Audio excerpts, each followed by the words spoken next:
Hey everybody, welcome to Tweet and Talk number 14. Please follow along with us on Google Hangouts. If you are watching this video, then you already know about that. You're already hip. But also follow along with us on our Twitter hashtag EduMatch. Speaking of EduMatch, and check us out on the web edumatch.education, where you can sign up to be the featured person of the day and be connected with other educators along similar lines of interest. Now, tonight's topic is a great one. It's a friendly debate that we're going to have whether or not educational resources should be paid. So with that, I'm going to go ahead and turn things over to our moderator, rafranz Davis.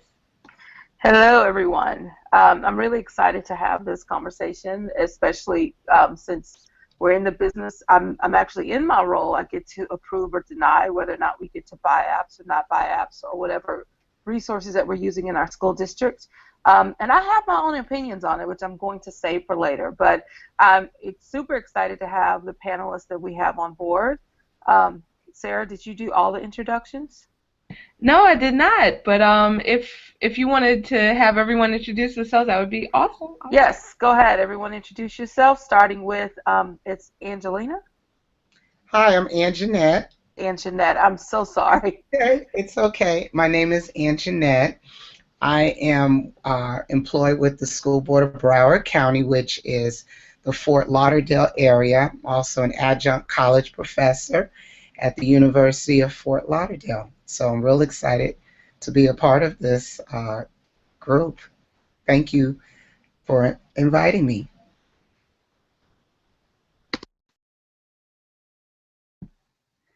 All right. Thank you. Sorry, I was unmuting myself. Next, I know Alice Keeler. Go ahead and Alice, give us a little bit of background, even though everybody on the internet knows who you are. Not everyone knows who I am. So I'm Alice. I live in California. I'm at California State Fresno with my 3D printer trying to melt plastic today. And I taught math for 14 years, and now I teach teachers. Awesome. And of course, we have Sarah and myself. So I guess I'll start with the first question. To free or not free? That's the question. Just to kind of get us started in this, what are your thoughts, Alice?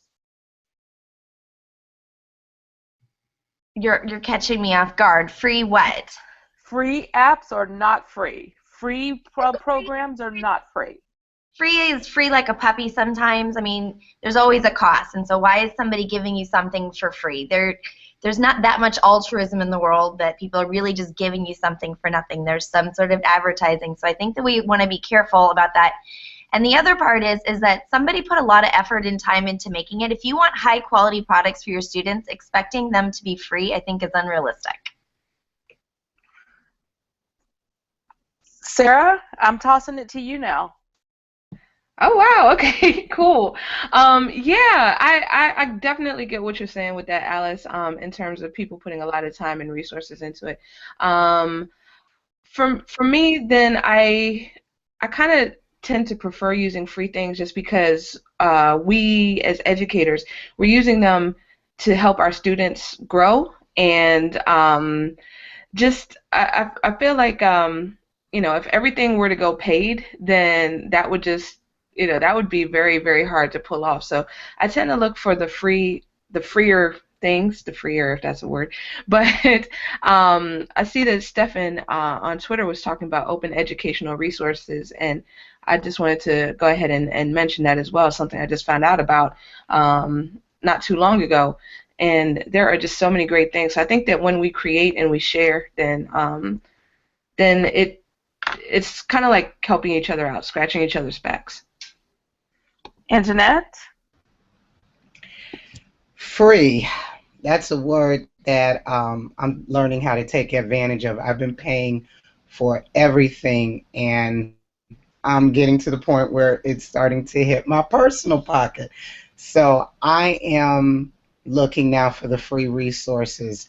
Currently, I'm in Broward County Schools as a Digital 5 teacher, which means our total instruction is online, and my students have laptops. I was paying for a lot of different services, and then just recently with getting trained for this, finally I'm tapping into a lot of free resources. So I'm definitely an advocate for free. At the university level, I believe there should be reduced costs. It shouldn't be costing students an arm and a leg to get resources that I need for introduction to computers. But overall, I'm an advocate.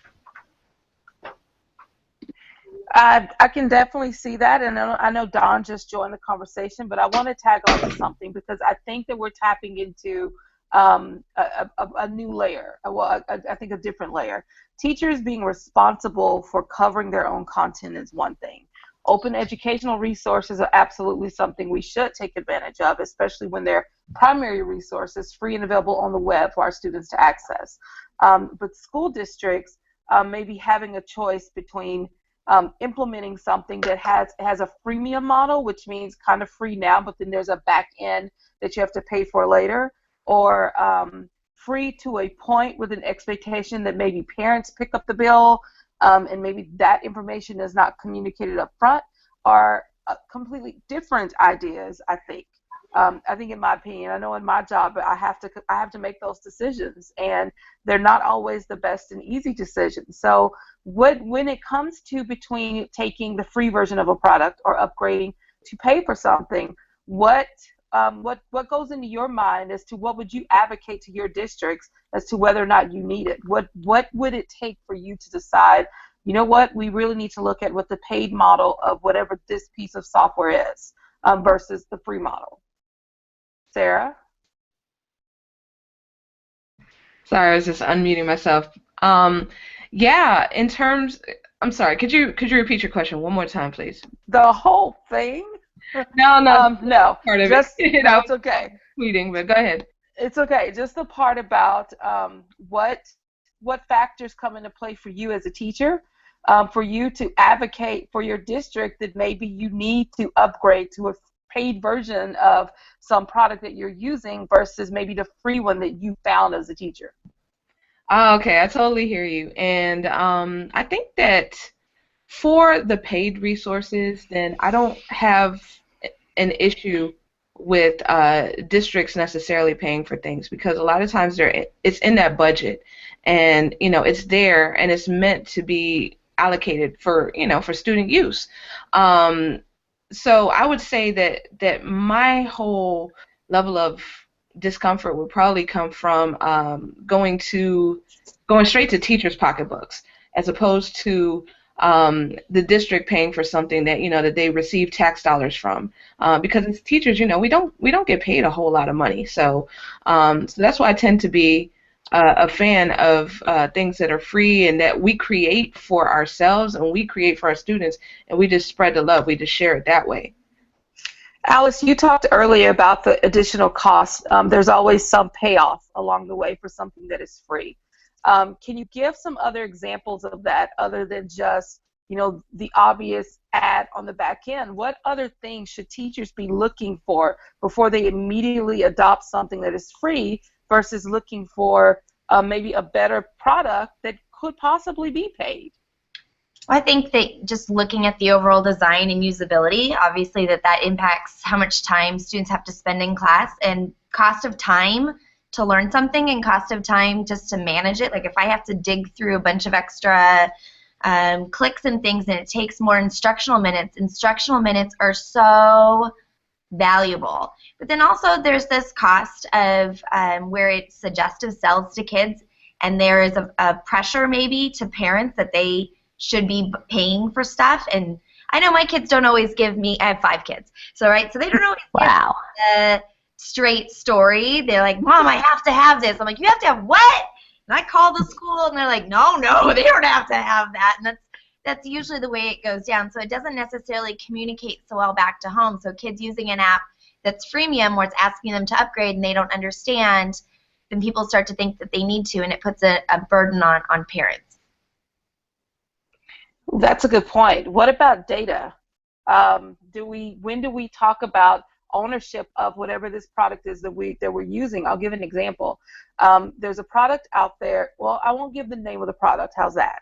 There's several products that are created where students are uploading their content to it, and it's free for teachers, and they can use it all the time. but at the end of the day, the platform itself still maintains ownership of that student content. Should we be considering that? And if so, why not? I think we Dawn? have to be considering that, because I have learned that when you use a platform for your data, that whatever happens to that platform will ultimately control your data. So that is the first thing. So then it becomes incumbent upon me to look for platforms that I really think are going to be there, that are going to be reliable for my students, and to kind of go with what Sarah said. I think it's not my job to pay for things for my job. At no other job do you do this. And so, asking teachers to pay for the apps when there's a lot of things, I mean, highly specialized apps might be one thing, but then the district should pay for that. But there's so many things that I use out there that are free and that are industry standard. Anything from like a Slack or an Asana, or for goodness sake, Google. I was just hurrying and posting things on Google Classroom, but there's so much I can dig into that is free and is socially acceptable, the standard. So that is one thing, but data is a concern, and that's part of how we have to continue to teach digital citizenship, that this is out there. We need to put responsible things out there, well-researched, appropriate. So. Oh, that's a great one. And Jeanette, this question is for you. How do you find platforms that you might want to use in your class? Then, and then how do you compare whether or not they are worth the cost, whether it be free or paid? Good question. I do a lot of research, believe it or not, on Twitter, Google+, Edmodo, and I kind of do my own research, test it out, bring it to my administrator, say, hey, look, I want to, possibly try this. And if I see to go to the upgrade, it's going to cost, I have to bring it before it's called School Advisory Council, which is internal. Sometimes they approve it, sometimes they don't.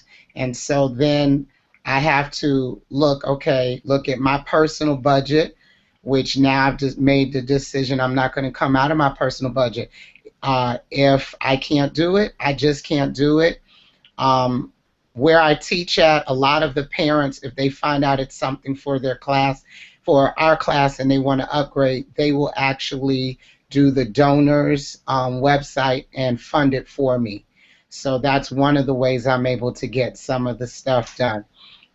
In other cases, we have to have school fundraisers. There's a math program we're using right now, and literally almost 250 fifth graders were using this particular piece of software at $3 a student. So we have to come up with creative ways to fund it, not just for my class, but 11 other fifth grade teachers. So there's a lot that I process. I'll test it out, do the 30 days, bring it to the SAC committee, bring it to the PTA, bring it to whoever will listen. That's a lot of hoops that you are having to cross to get Yes. what the software that you need for your students in class. So I'm wondering, when we're making those decisions, let's say we choose to use something that is free right now, and let's say eventually, and let's just put it out there, not everything stays free forever. Eventually, Nope. they have to make money.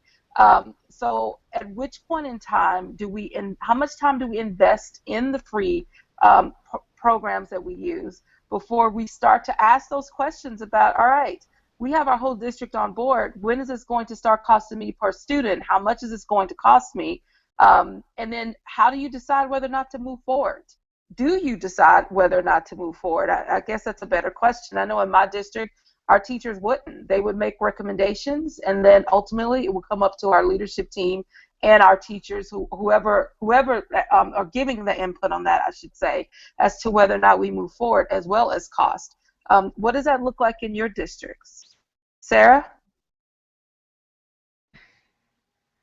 Okay, you're going to kill me, but I'm going to ask you one more time if you could repeat the last part of your question. I love your listening skills. I do so much. No, what I was saying was, let's say you've invested time in a free product. Let's go with something like well, I'm trying not to say names of products, but you're using something that we all use, and it's incredibly free right now. But every business out there will eventually have to come up with a paid model. For example, I will say Edmodo, whose their version of a paid model was Snapshot, which still you get the free version of Edmodo, but then there's Snapshot, which adds assessment pieces. And if you talk to any person from Edmodo, they're slamming that down your throat, and that's a reality.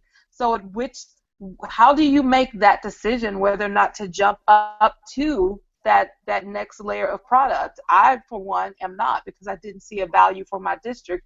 What do you do as a teacher? All right, that is a fantastic question. I would say I would definitely get as much use out of the free model as possible, like ride that sucker till the wheels fall off. And if I see that there is some kind of benefit in upgrading, then at that point I would do it. There have been products that I've upgraded to the paid version before, but it's had to really have some kind of draw for me, something that I wasn't getting in the free version that would make my life easier, and my students' lives easier. Most importantly, my students' lives easier. So I guess that would kind of be what would come into play for me the most. It would definitely have to be something that would be worth it, in terms of helping my students learn the content better or helping them learn better. I will tell you that in our district, we're using Google Apps, which are free. But honestly, Google Apps are free to a point, because you have Google Apps, but then you have all of the management pieces that you have to pay for to make sure that they're running efficiently in your district. And yes, there's tons of scripts, but if you don't have the skill set of the people in your district that know how to organize those pieces, then you have to reach out and maybe help to find someone else to pay to help make sure that that system works correctly. Are y'all encountering anything like that in your district with pieces that were once free, but you're still having to invest additional funding in order to have them run efficiently? Or are we the only ones that this is happening to? Anybody? This has definitely happened to me. Trying not to use the company, but they do a reading and math and science program. We got 90 days free. My elementary school has 1,300 students, and so we had to, it was great. It was beneficial. We saw learning gains, and then the software time was running out. And we had to petition the district, okay, you might want to consider funding us. And our district has 270,000 students. So we had to petition school board members, the reading, science, STEM, just to see if we could get funding. And fortunately we did. Fortunately, they made it a district initiative once. We were like the guinea pig of sorts, but it was a lot through the last, I would say, 18 months after to really get it re-implemented in our district. See, that's another consideration that we have to do. Like, you can't just budget for free. You have to budget for the things that you have to pay for the free things you're using. And that typically does happen. I know that we're running out of time because Sarah told me this was only supposed to be 15 minutes. I think she at least heard that part. But I did want to get in one question that came over from Twitter that I retweeted it. It said, how about in-app purchases? What are responsibilities to students and parents? That's a very good question. Alice, you want to take this one? Check from the mute button. I think that's something to be really careful about, because as I mentioned before, I think that there is a pressure by kids and parents who don't really understand that you're not asking them to pay money. And so no matter how many times you communicate that with kids, that they don't need to spend any money and they don't need to upgrade it, kids are kids. Actually, adults are not much better. So, I don't know how I feel about that, because I do use free resources, and I understand the price of free is not free. And so that is me having to communicate as clearly as I can with parents through my newsletter and to the kids. You guys don't have to buy this. But you got to make sure that, some of the kids do have money on their iTunes accounts, and they might accidentally purchase something, and then what are you going to do? Are you on the hook for that? Ooh. Those are tough ones. Hey, Dawn, what are your thoughts on that? How do you deal with in-app purchases? I'm actually not using anything that has an in-app purchase to my knowledge, but I do recognize that pretty much most of the trend is mobile. So I'm looking for apps that have mobile, some mobile platforms too and native apps. So that could come up. I'm dealing with high school kids, so I will tell you, don't spend money on this, do not upgrade, and then if you do, then you should listen to my instructions a little bit more. One example of that is not in-app purchases, but Evernote. I've set them up with Evernote if they like. They can have the good old notebook, or they can choose to do their notes electronically. They don't really need to upgrade. I have upgraded so I can share things, but if they want to, they can, and I explain that so they understand the purchasing decision, and I tell them they don't need to. Oh, wow. That's a great thought. All right. Any closing ideas? We're like way over time, but this has been such a great conversation, and I appreciated having. Y'all are all mute. We really need to get people on board. There's so much technology out there that isn't being utilized and is a district purchase that's in the tech graveyard, that maybe if everybody who is using these things had a chance and more of a say in the process, somebody could reallocate that, because the entrepreneurs should have some money too. They made this stuff for us. I agree. I've actually told one that we're using a very free product, but they're about to upgrade to give some more district oversight. That it was apparently going to be free, and it might still be free, but I've said, you know what, this is something that I would definitely pay for. And I know that you guys are all completely free to the bone on everything right now, but you really need to consider some of these pieces that you're laying out, because districts should pay for it. And I think that it's okay to say that. That's why there's money there. That's why we have those resources to do, and I would much rather pay for something that's going to benefit us in the long run than deal with something that's kind of sort of free, but then maybe not, that is not really helping us to communicate more efficiently. Any final thoughts for you, Anjanette? Oh, there it goes. I'm listening to what you're saying, and with that part, I guess that's why school board sees a lot of me, because some things I believe they should pay for, and it doesn't just benefit my school; it benefits our very diverse district. We have over 102 countries, over 100 languages, and some of the software that I'm asking them to purchase will benefit all students. That is, I think every district should have, the teachers should be empowered to know they have a voice to advocate in that way. I hope your students feel that they can advocate for themselves in that way, because that's what's going to help us make better decisions, when we have people that will say the things that you are saying. Sarah, your final word, and then we're done. All right. Well, thank you to everyone on the panel. Rafranz, thank you for moderating. Awesome job, and thank you to everyone. You all gave such a rich discussion tonight. Thank you to everybody who was following along with us on Google Hangouts as well as on Twitter with the hashtag. So, just wanted to let you all know that the Twitter chat will be storified, and the Google Hangout, we will strip the audio and put it as an iTunes podcast. Be sure to come back next week. We're going to be talking classroom management strategies, so you can find that at bit.ly/tweettalk15. One more time, bit.ly/tweettalk15. And there you can sign up, and you can say that you want to be a panelist if you're interested in doing so, or you can watch us when we get together at 6 p.m. next week. So definitely, if you're interested in the podcast, just check us out at bit.ly/EduMatch podcast. So once again, I'd just love to thank everyone who is on panel, everyone who is watching. Thank you all so much, and have a fantastic evening. Thank you. Thank you. Thank you.